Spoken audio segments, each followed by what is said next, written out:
We are continuing our movement across Canada, going from West Coast to East Coast. We've done Vancouver, we've done Calgary, we've done Winnipeg, we've done the first part of Ontario with the Eastern Outreach Department. We're going to bring it home today. Blaise, Alleyne, stay tuned.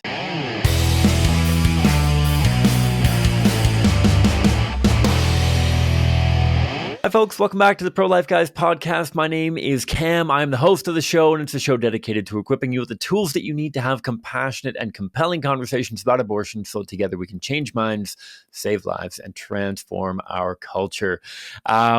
This has been a really cool week going across Canada, looking at all the incredible work that is being done by our offices, by community groups, by volunteers, interns, staff, the whole shebang, all supported by you, our audience, many of whom are financial partners and enable this work to happen. Can't thank you guys enough.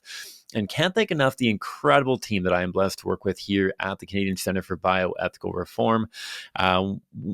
Absolute gems, absolute winners. And I'm glad that you guys are getting to meet a number of them. You met Rachel on Tuesday, talked to a bunch of people in Calgary for the Wednesday episode. Thursday was Winnipeg with Kyle. Didn't get Josh on the show, but we'll get Josh on at some point here. Yesterday was Jer for the Eastern Outreach Department, focused mainly in the Greater Toronto area. And today, you know him, you love him. Blaise Alleyne is back on the show. He is the director of our Eastern Strategic Initiatives Department, and really excited because he's had so many cool things happen this year. Being a part of the tour, one of the keynote speakers on our Faces of Abortion tour, and so many other things that he's been a part of. And I'm not going to babble a whole lot. We're going to dive right into the conversation that I had with Blaise Alleyne, really putting a bow on the year 2023 from the vantage point of the Eastern Strategic Initiatives Department. Here it is.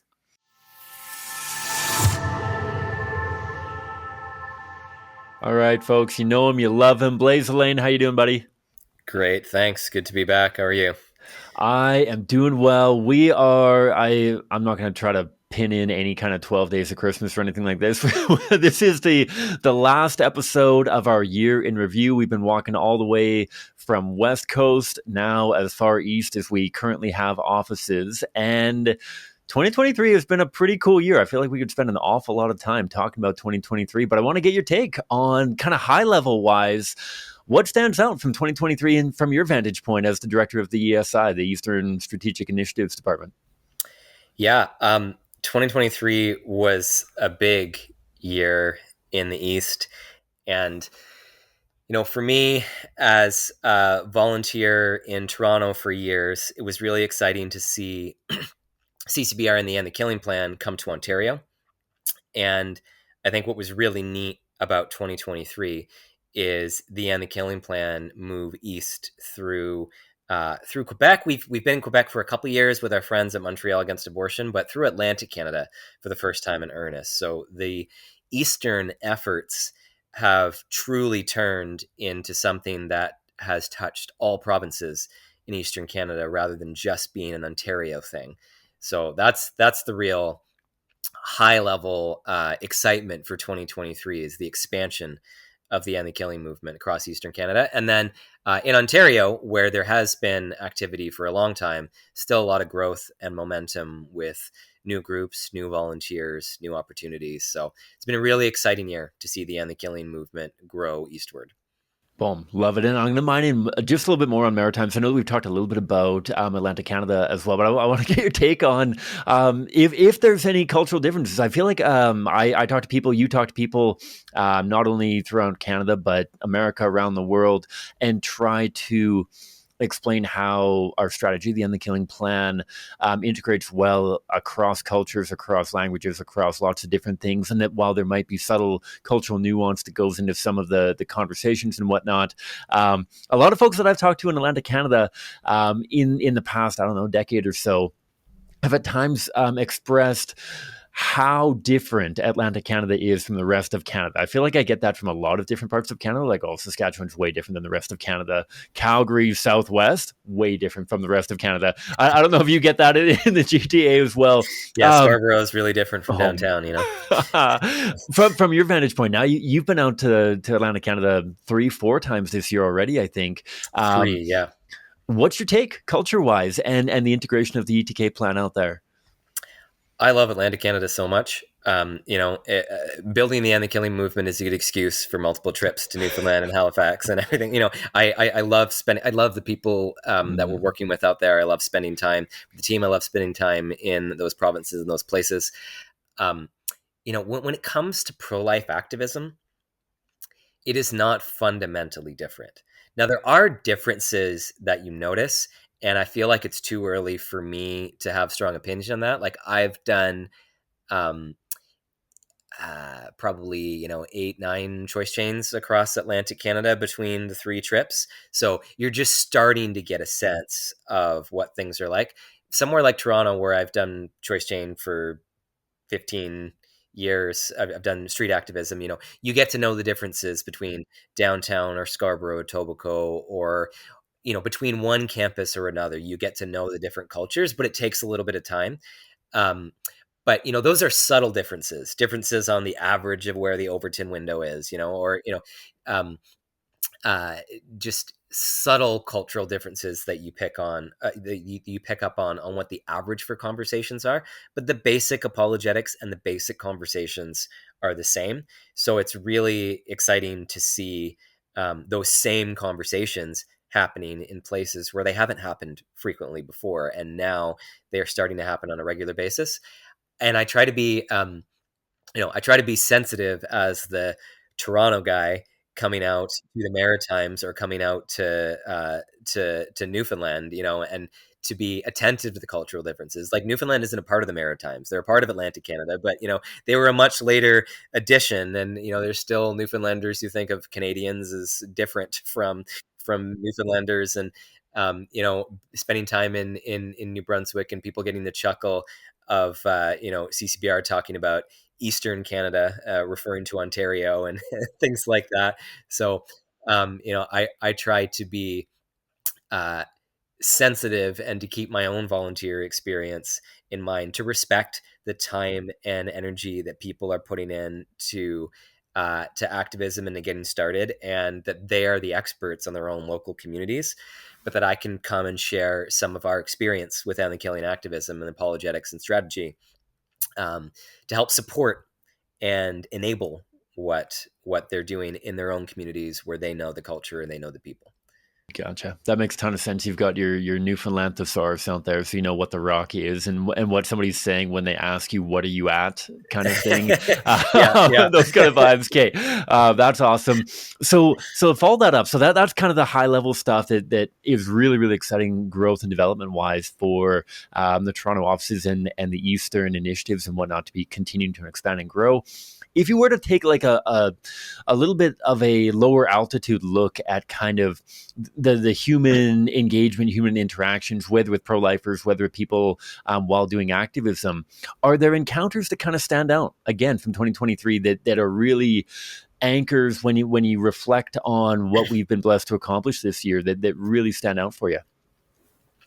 Yeah, I think, I might break it into new territory and old Mm, territory. So with the new territory, like Atlantic Canada, or new communities in Ontario that are running killing activism, what stands out to me is just um, so many great people, so many pro-lifers, ordinary people doing extraordinary things, right? Just taking the time and energy out to bring victim photography and human rights apologetics to their communities. And I've been blessed this year, um, spending like a lot of time with people in a lot of communities across all 6 provinces. And one of the things that stays with me is just the warmth and the commitment and the dedication of ordinary people, who've invited me into their homes, who've recruited volunteers to come out and join them on the streets, who've been the volunteers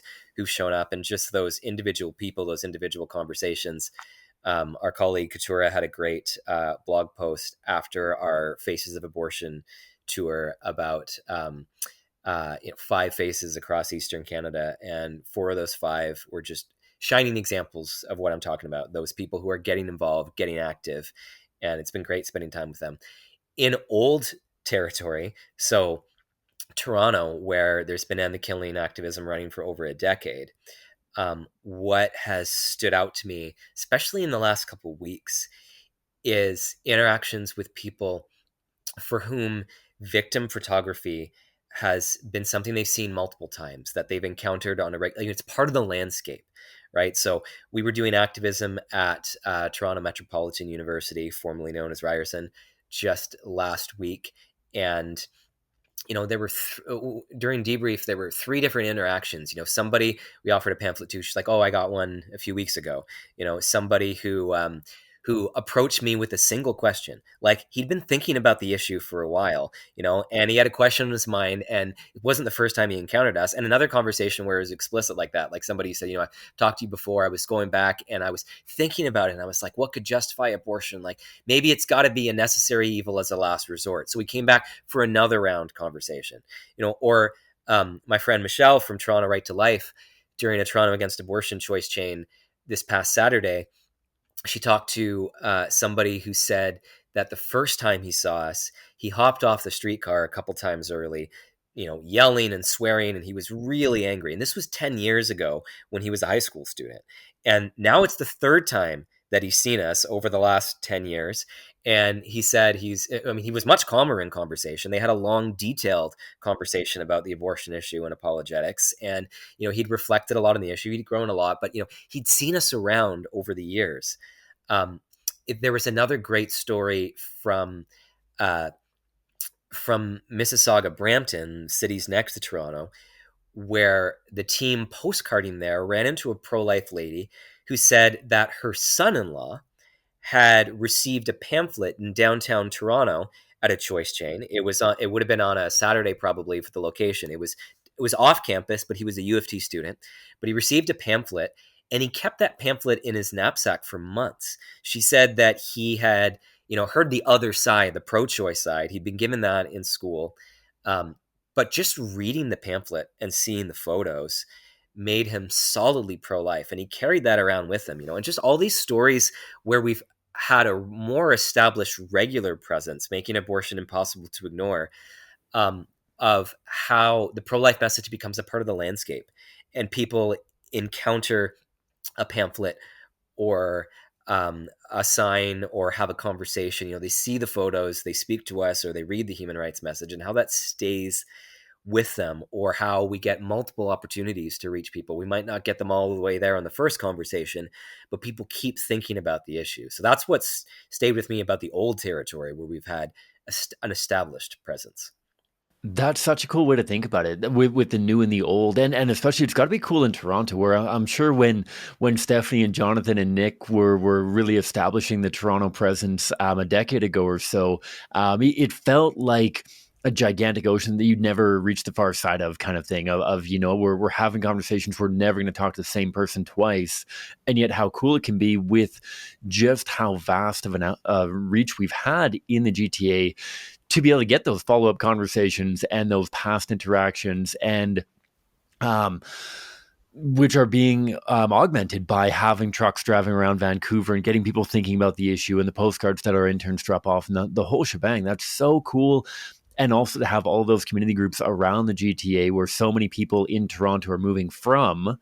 I grew up out in the country, and we've got Oxford against abortion, we've got this against abortion, we've got Niagara against abortion, all these kind of places that are doing regular activism, and maybe they've seen CCPR's ETK plan play down in reality in their hometown, and then that continuity once they come into Toronto is really, really cool, and has got to be pretty satisfying to be able to hear that. I know that I talked to a kid this summer, not a kid, it was probably about maybe a few years younger than me, and I asked him, and he's like, "Oh, you changed my mind while I was in high school." And I was like, "Well, you're not in high school anymore." He's like, "No, I graduated like 5 years ago, 6 years ago, but I remember talking to somebody like you." I don't know if it was you. He had no memory of who it was that talked to him, but to be able to be like, "You guys were the guys that were at my high school, and that's when I changed my mind on abortion." It's so cool to see that coming back around full circle. Yeah. I had a chance to talk to a guy at University of Toronto who said that I had changed his mind on abortion at a high school choice chain when he was in high school. And then he caught me up on the rest of his high school career, how he was like that guy who was willing to take a stand on the abortion issue, who made abortion a focus of school projects, who was willing to be unpopular, but to bring the pro-life message. Like, he was so firmly convicted about it after that high school choice chain. It's so cool when we have the opportunity to catch up with people like that. Absolutely. Absolutely. And so bearing in mind how big of a growth year 2023 has been for the offices out in Eastern Canada, the growth, the community groups, all that kind of stuff, what's coming down the tube for 2024? Yeah. So to make sure I don't miss some things for 2023 that help inform 2024, we also, we had the Faces of Abortion tour with a dozen stops across Eastern Canada. That was kind of the launch for these next few years. That we did this quick blitz, a day in each city, and then we are building on that in the years ahead. We launched new projects like the video truck as well, which has been around 7 different states and provinces now, but spent most of its time in the Greater Toronto area. And I was talking about Atlantic Canada. We have 2, soon to be 3, and the killing activism teams out there now that have started running regular choice chain or postcarding. And in between Southwestern Ontario and Atlantic Canada, we have a new Ottawa Montreal initiative with 3 staff members now who are servicing Eastern Ontario and Quebec. So a focus on Ottawa, Montreal, but also Kingston and Barry's Bay. And that has increased our capacity to have people local in that area rather than have to drive out from Toronto to support. So, and there's also some interest in Northern Ontario. There's Thunder Bay Against Abortion, which has been on-off postcarding through the year, being revived this year in 2023. And there's some interest outside the Sudbury area as well. So in 2024, we're building on the efforts of 2023 throughout Eastern Canada. So we're building up the stronger network in Southwestern Ontario. How can we grow, existing groups? There's potential for new activism in Peterborough, in York Region, in Barrie. I mentioned Northern Ontario. The Ottawa Montreal Initiative, launched in earnest in September, is getting more established, trying to it's been a launch in 2023. Now we can really look at 2024 as the first full year where we can make plans and try and build up the End the Killing movement in Eastern Ontario and Quebec in a more systematic way, working with our local partners. And with Atlantic Canada, as you mentioned, I had a chance to travel there 3 times for a crash course in the spring last year for the Faces of Abortion tour. We hit all 4 provinces in Atlantic Canada with in 3 of those provinces in the Maritimes, we had 30 people and 7 vehicles on the road. And then I went back there by myself in November to visit those places and people who showed the most interest. In 2024, we're looking to run another mini crash course, this time in New Brunswick in the spring, like we did in Nova Scotia in 2023. And I've been invited to speak at the Newfoundland March for Life, and looking to return to spend a weekend with Halifax Against Abortion in the spring, and then hopefully visit all those provinces again in the fall. So we're trying to build on the growth and momentum now with the Ottawa Montreal Initiative, and with Atlantic Canada, and with existing networks in Southwestern Ontario, and with some interest in Northern Ontario. Just continue all of the momentum from the tour and from our efforts in 2023. That is so cool. So cool to hear, and to see them really taking off. I know that in the past, CSPR at times struggled to really capitalize on these really exciting tours. We go through a town and we fire up a ton of people, but then at times we've lacked the infrastructure to be able to really deliver and capitalize on that enthusiasm and passion that has been cultivated, and to be able to go back and ensure that these groups are supported, that they're thriving and recruiting new members and getting new members trained. That's really, really cool to be able to invest that amount of time for a long-term kind of presence in each of these core areas in a really important part of Canada, right? Not only politically, but even more importantly, educationally, when it comes to anchoring the injustice of abortion in the minds of so many people out there. That's so cool. That's so Yeah. cool. And yeah, And shout out to all the local partners who make that yeah, possible, right? Because it's one thing to pass through on a tour and then try and follow up, but you need that local commitment. So, Ruth from Campaign Life Coalition Atlantic Canada has been key to unlocking Atlantic Canada with us working in partnership with Campaign Life.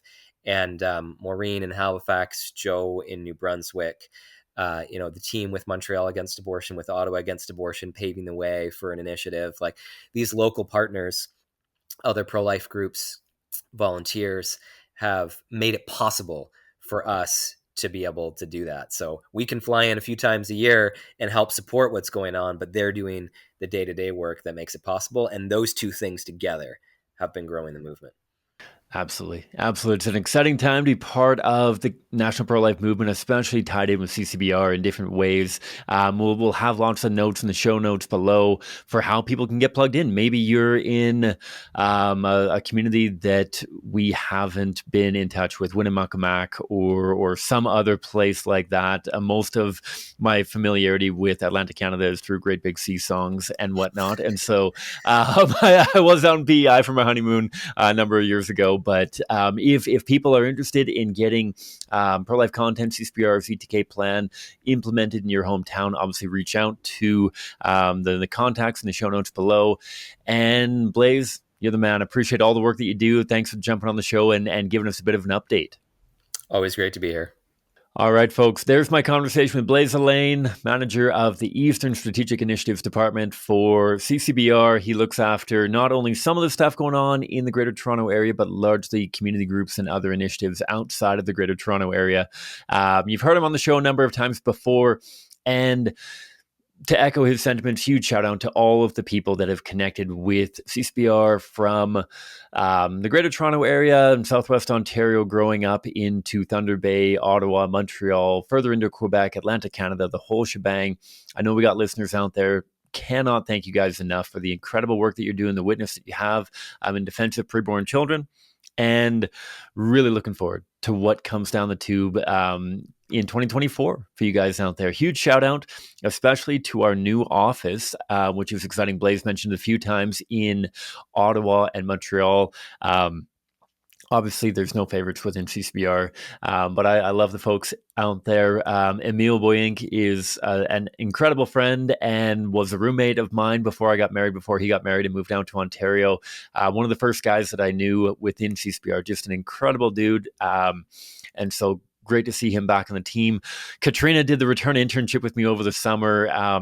Absolute gem. If you're in the Ottawa area, Montreal, Kingston kind of area, absolutely connect. She's an absolute joy to work with. And Conrad, I've been getting to know better and better over the last year. He's doing a lot of church outreach in the area.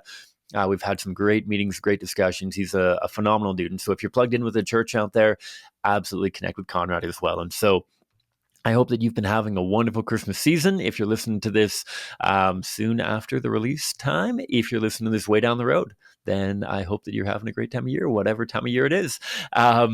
If there are lots of notes in the show notes below for how you can get plugged in, how you can become a financial partner, all that kind of thing. No episode tomorrow. We'll be doing a New Year's resolution episode this coming Tuesday. A little bit different than previous years, and hopefully launching into a great year of 2024. So thank you all for tuning in. May God bless you abundantly wherever you're at, however many hours are left in your day.